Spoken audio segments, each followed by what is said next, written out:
I'm just going to go ahead and be very transparent here. I don't believe that men are meant to lead. But every now and then, I do believe that there are particular people that come into this world that have a natural inclination to lead. But to really just get up and think that men are it is actually rooted in mental illness. But anyway, you guys might know me here on the internet. I'm not going to get into too much detail here on TikTok, because the fact of the matter is regardless of whatever you see on the internet, that is truly the life on a very foundational level. That is life that I prefer to live. Any man that deals with me knows that it's going to be a matriarch. There is no such thing as a patriarchy. There are just men that are terrorists. And they really start with waging war in the womb. And then when they grow up, if you don't send them off to war to defend the country and risk their life, they are going to be on podcasts terrorizing these streets, do everything but go to therapy, right? So anyway, there are just certain things that, like, waiting for a man to lead you, that is like really that's like waiting for your predator to come and assist you into a future.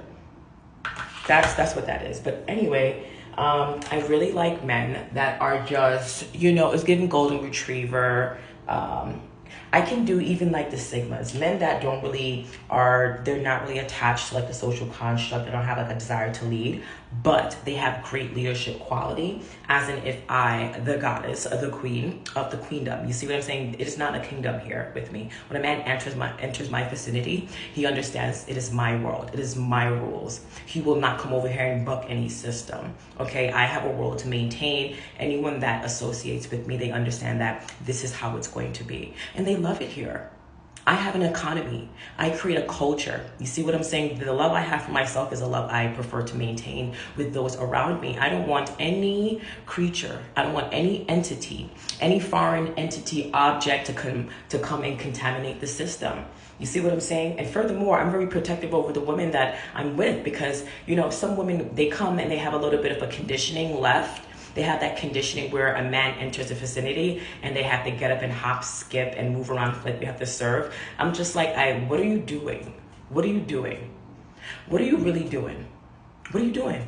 Have a seat.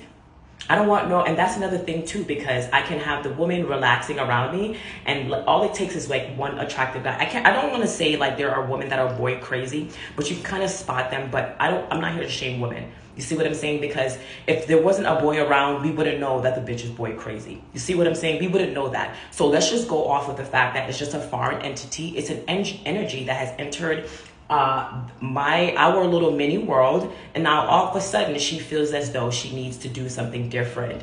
Pay attention to the people who change when others come into the vicinity. It's very strange. It's no different than the guy that would be normal, chill, and all of a sudden he has like a pretty girl comes around and he's doing a lot of like hoopla, jumping around banshee. You see what I'm saying? Yes, I expect men to follow my every command, but if they're doing it, the expectation is this is who they really are. You see what I'm saying? I like to watch to see how people are before I pull on their power, or I expect certain things of them. I really just be showing up and just allow myself to receive and be grateful for whatever, however that manifests. But I don't have this delusion in thinking whoever I'm around, they should behave a certain way. However, I feel like I have enough discernment to be around people that I feel like would treat me a particular way. And what that way is, it's the way in which I love myself, right? Let me put this on right now. Hold on. So let me pause this for a second. Hold on. Yeah, so back to the woman, right? It's really, and those particular traits, are quite, it's so embarrassing. It really concerns me, but I don't shame women for it, because I understand that behavior. It's very people pleasing, but I can tell when a woman has a wound around it, and romantic partnerships might trigger that, right? Because we don't know if maybe that came from her mother womb or father. Maybe she learned people pleasing when it comes from her mother, right? That's very possible. It is very possible. People don't realize it. But a lot of the poor decisions you make in romantic relationships stems from like your attachment, and your attachment initially stems from your mother.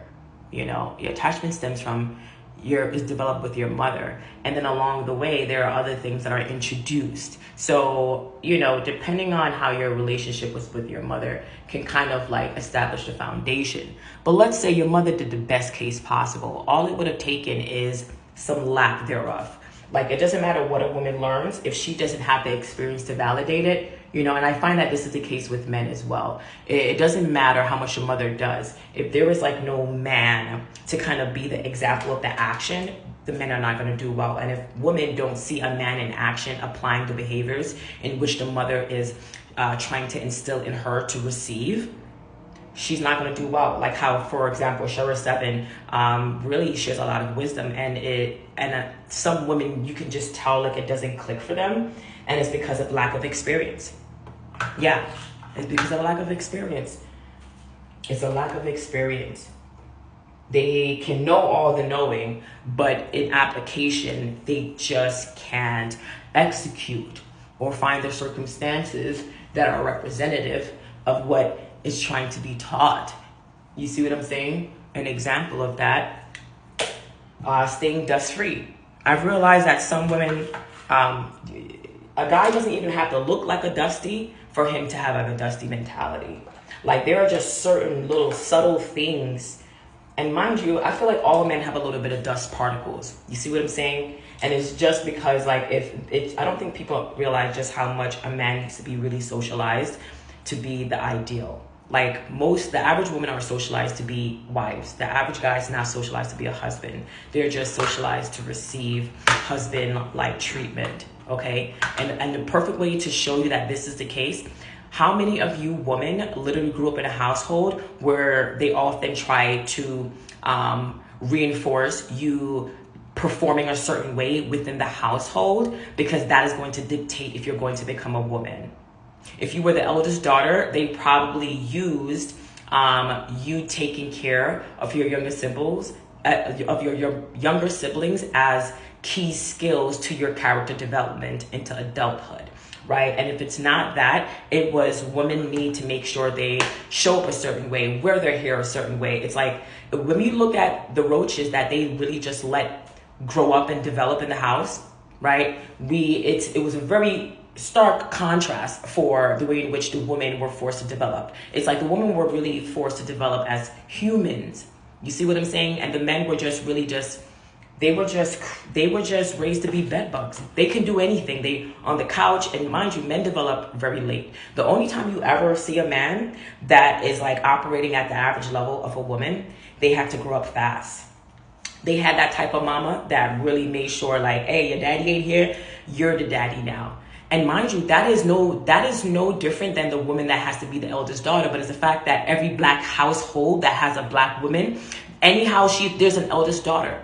How many, look, you be in a house, you'll see the black household with an older brother and still realize that the younger sister is the elder sister. Look, you can't really expect much from them. And how did we even get here? I really started here somewhere, but yeah. Anyway, this is actually the style I'm going for at this point. I don't know what's going to happen with TikTok. I do have to just, I have to adapt. And to be honest, the only way the adaptation is going to be sustainable is if I go with the flow. And right now, the flow has to be with me. And at this point, as a content creator, any which way I get up and the camera catches me or I choose to speak and present, that's just how it's going to be. That's just how I'm not going to perform too much. Like right now, I'm doing my makeup because I am going to shoot a video, a long form. But yeah, this is like the TikTok vibe I'm trying to go for. But you know what? I do have like 30 seconds. Let me go back to the beginning to see how I started this so I can close this out right. Hold on. Yeah, I don't believe that men are meant to lead. But then again, that's just, I do believe that there are men that can make great leaders.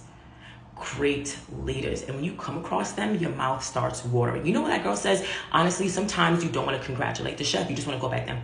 Honestly, the leader makes you want to. And y'all really need to know what a leader actually looks like, because I promise you, you're going to lose the appetite for any other male species, because you realize that's not how they're designed. You need to establish your palette.